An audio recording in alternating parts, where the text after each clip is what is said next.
Bonjour tout le monde, nous voilà au Rucher École de Centresse avec Olivier.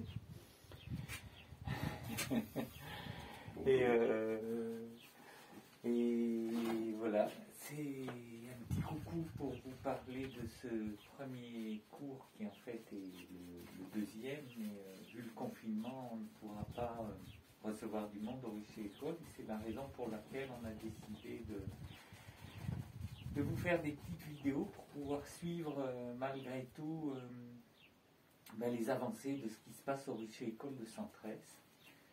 Alors peut-être on va en profiter pour se présenter un peu. Olivier, tu dis ça?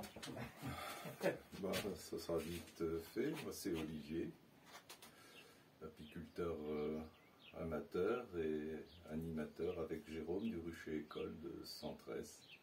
Voilà, qui compte actuellement 6 colonies, un petit groupe de personnes qui se retrouvent tous les 15 jours pour manipuler les abeilles, les regarder, connaître les premiers gestes, afin de pouvoir s'occuper d'une ruche ou deux au fond du jardin. Nous nous intéressons aux abeilles et donc par conséquent à la flore et aussi aux autres habitants de cette flore, les bestioles qui passent, les oiseaux aussi. Tout nous intéresse en matière d'histoire naturelle. Voilà. Alors pour l'instant, je suis en train de peindre une muselière, un obstacle conçu pour stopper la prédation, enfin du moins grandement limiter la prédation du frelon asiatique à proximité des trous de vol. Donc cet objet comporte donc se place devant la ruche et l'avancée grillagée interdit aux frelons de se présenter, d'attraper les abeilles comme il en a l'habitude, d'attraper les abeilles au ras de la ruche. Bon, ça l'éloigne un peu, ça n'empêche pas les captures un peu plus loin, mais peut-être cela les limite-t-il et aussi les empêche de pénétrer dans la ruche. Voilà. Peut-être on peut vous expliquer aussi que dans notre... ce Rucher École existe déjà depuis 2002, je crois. C'est Robert Fabre, notre ami, qui a eu l'initiative de commencer ce Rucher École avec des enfants.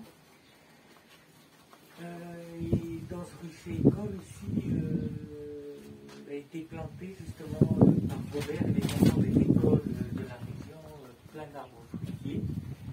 Il s'agit d'essences locales, c'est l'intérêt de ce verger.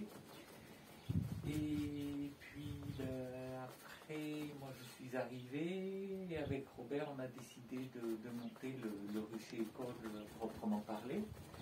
Et donc il existe depuis 2003 sur Rucher École et puis on s'en occupe maintenant avec Olivier. Voilà. Depuis maintenant une paire d'années, c'est ça? C'est ça, un Rucher École qui est, qui est partie prenante de l'amicale laïque. Oui, voilà. Du Nocélois. Vous expliquez ça, oui. Une association qui participe, qui est partie prenante pour différentes actions pédagogiques, notamment les sorties scolaires. Voilà, donc effectivement, comme tu le disais, Jérôme, les enfants étaient grandement impliqués dans la création de ce verger.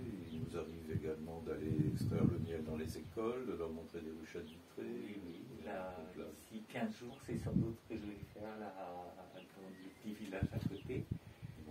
Et c'est aussi une des particularités de ce Rucher École, c'est qu'il n'est pas rattaché à un syndicat d'apiculture, mais justement à l'amicale laïque du Nocélois. Et c'est vrai que ça change un peu parce qu'en principe, c'est toujours les syndicats d'apiculture qui montent des Rucher Écoles. Alors voilà, c'est une petite différence à laquelle on tient bien. Et comme nous sommes dans un tout petit village, Centresse est un village de 600 âmes. Qui est en plus composé, ces 600 habitants sont répartis sur 3 hameaux, donc voilà, ça fait pas grand chose, on est vraiment dans la campagne au fond de l'Aveyron. c'est que c'est un petit rucher école, donc il n'y a pas énormément de monde. On est souvent pendant les ateliers, hors Covid, on va dire. On est quoi, 7 ou 8? Oui, bon, c'est tout, non. Et ça permet justement aux personnes de vraiment, au lieu d'être là en tant que spectateur, de manipuler les ruches. On essaye de faire attention à ça, que ça soit vraiment les participants qui manipulent les ruches. Et voilà, c'est vrai qu'on n'est pas là pour former des apiculteurs professionnels, mais principalement pour apprendre à des gens qui ont envie d'avoir 3-4 ruches au fond du jardin, de s'en occuper. Alors on a commencé avec des ruches d'Adam. Il nous reste encore combien? 3 ruches d'Adam peut-être? Oui, c'est ça. Depuis, c'est l'année dernière qu'on a commencé. Ouais, vraiment. Oui. Ouais. Depuis l'année dernière, on a quelques ruches barrées parce que ça nous paraissait intéressant, surtout pour l'observation. Puis c'est quand même une ruche qui se rapproche d'une manière naturelle de s'occuper des abeilles. Voilà, donc on a quelques ruches barrées et tout à l'heure on vous les présentera. Et voilà. Bon, écoutez, aujourd'hui, comme il n'y a personne et qu'il ne fait pas beau, le temps s'y prête pas, on va faire un peu de bricolage, peinture, un peu arranger un peu faire des préparations, peut-être un peu de cadre et tout ça. Voilà, alors à plus tard pour une présentation des ruches.